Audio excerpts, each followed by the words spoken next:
નમસ્કાર દર્શક મિત્રો, પાટવી ગુજરાતી ન્યૂઝમાં આપનું હાર્દિક સ્વાગત છે।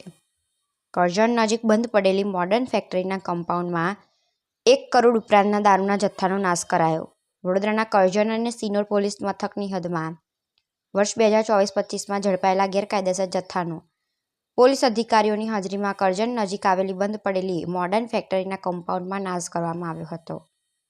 રચેલી કમિટીના અધ્યક્ષ સભ્યો, પોલીસ થાણાના અધિકારીઓ અને પોલીસ સ્ટાફની ઉપસ્થિતિમાં ઇંગ્લિશ દારૂના મુદ્દામાલ જેમાં સને 2024 તથા 2025ના ગુનામાં ઝડપાયેલી નાની મોટી બોટલો નંગ 1,76,533, કિંમત તેની 1,21,84,950 તથા બિયર ટીન નંગ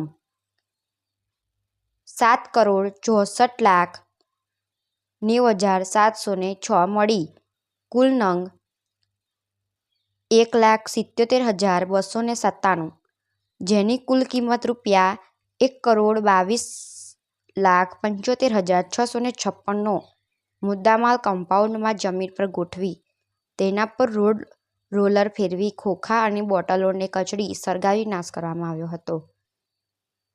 પાટવી ગુજરાતી ન્યૂઝ રિપોર્ટર માંજ મોહસિન કારા।